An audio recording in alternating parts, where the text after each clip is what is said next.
Okay, this was a horrible camp, but that is a decent view for right out my window. This was literally the only thing I could make work back here last night. Spent not a small amount of time bushwhacking down from one of the saddles looking in, and I looked down there, but everything's snow covered, which I can uncover, but the problem was that damn spiky plant. This worked, but it was just a little more tilted than I would have preferred. I basically used the same trick with the doubled up sleeping pad, and then my feet just would not warm up for a long time, so I put my pack underneath. Okay, come on. I need to warm up and soften the snow a little bit. I don't want to go sliding off the trail up ahead, and I got to get over Diamond Peak, which is up at 9,000 feet. Actually, I'm at 9,000 feet now. I think I go up to 9,500 or so. That is at least a little bit glorious. Since I record and edit these from the trail, I tend to be kind of wrapped up in whatever the latest day is. And quite often, you know, whatever you're struggling with right then, that seems like a bigger thing.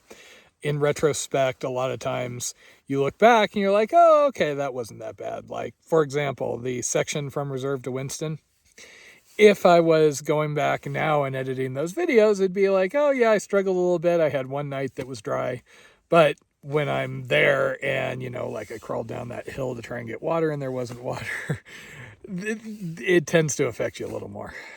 Having said that, this section is pretty bad. Those lobster plants or whatever they're called with the giant spikes were just shredding me yesterday. I've got a bunch of cuts. My hands were all bloody.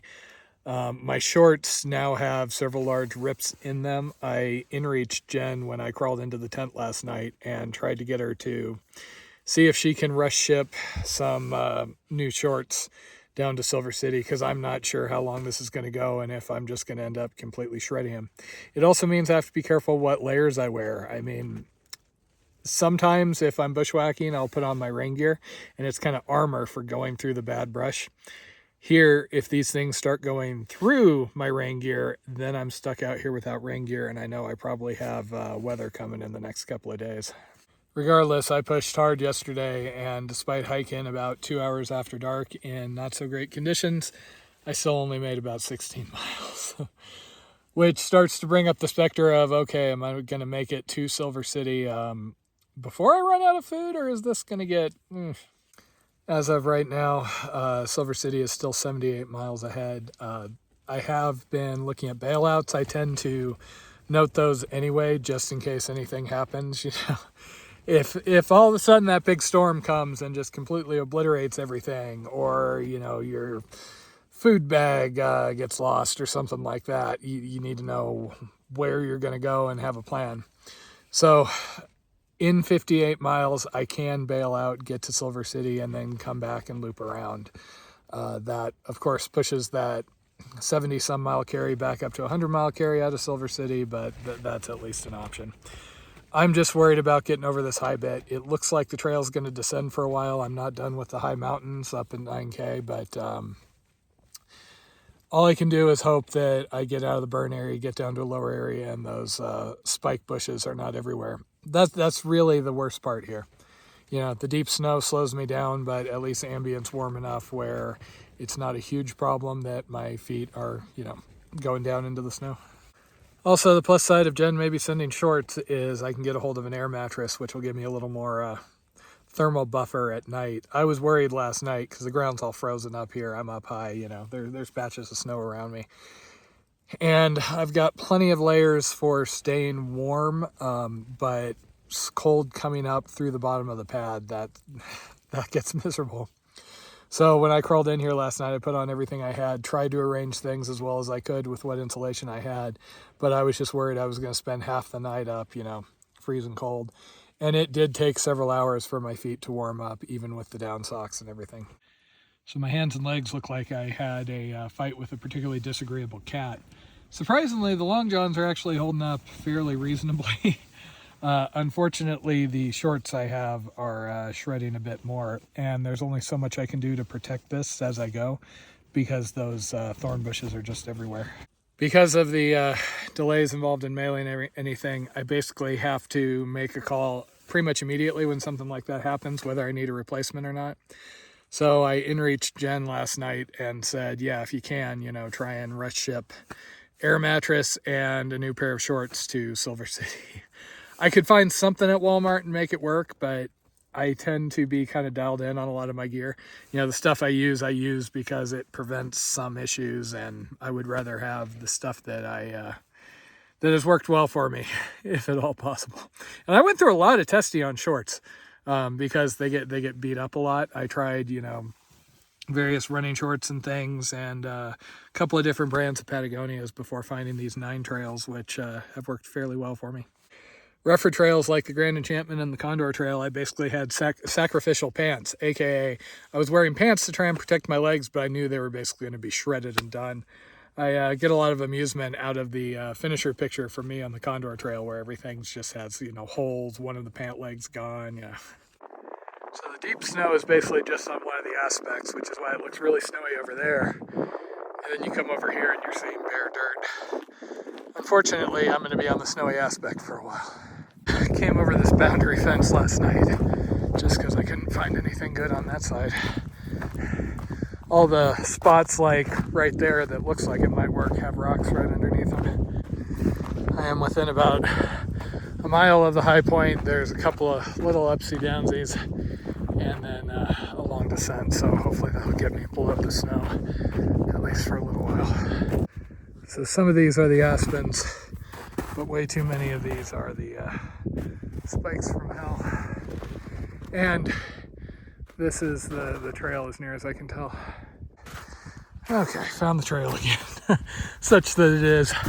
The trick was apparently looking for the largest concentration of thorn bushes, and that was the trail. And back on the other aspect. Unfortunately, this trail spends a lot of time on the snowy aspect here. Okay, last climb to Diamond Peak, then I descend for a while. I decided to do a mini side trip and bag the actual summit of Diamond Peak because I have been through the Black Range twice now, and I do not wish to come through here again anytime soon, so might as well have a memento. And there you go.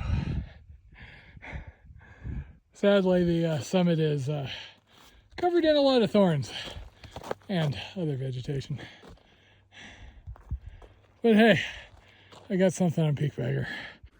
So per far out, I'm going to descend down to 7,200. I'm currently at about 9,800 before I start climbing again.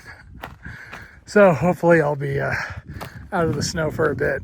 I'm also counting on a couple of water sources today.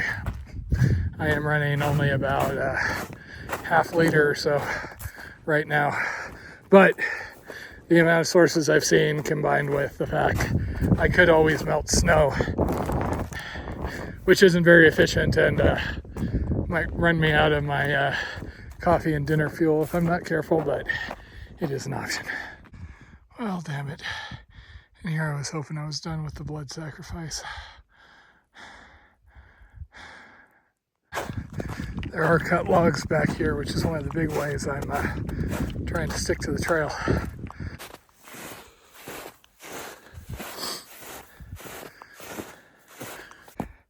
I have found some bear scat, and check this out, big bear track.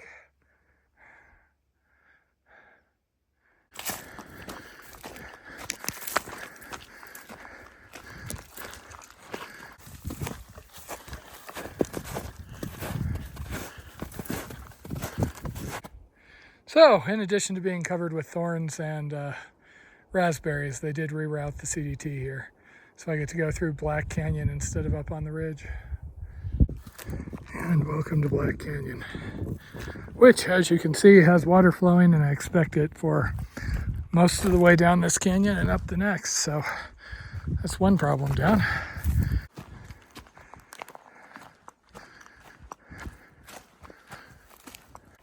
Oh, this is just lovely.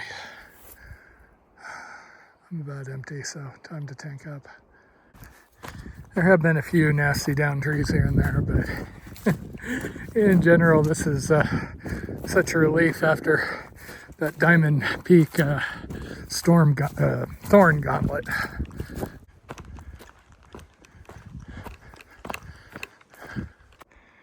It's nice that they routed this through a relatively unburned area. Sadly, the section I'm on doesn't have any waypoints, so can't make any notes about really cool stuff like this. This, for example, really cool camp, and would have been good to know to avoid the thorn forest there.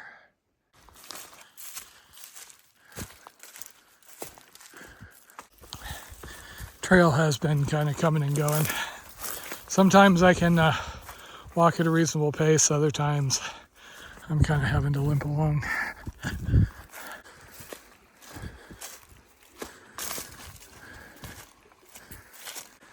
Okay, a little before 5, I decided to stop and filter my water. Not because I think I'm not going to have water, but it gets rather cold. And especially with a partially clogged filter, I don't want to be sitting there in the dark, in the cold. I would rather set up the tent and get into it. Other than that, I haven't really decided how far I'm going to go. There is a note about camping opportunities in the next canyon not being as great. Honestly, they've been kind of limited here for the last little bit. But considering I'm behind on the miles I would prefer to have, I kind of feel like I want to push it at least a little bit. We'll see how conducive to hiking in the dusk it is. So I finished Black Canyon, and now I've just got to climb back up to the ridgeline. This has been a much nicer section than around Diamond Peak. I'm still getting covered in stickers and things, and there still are occasional thorns, but this is more enjoyable hiking for me.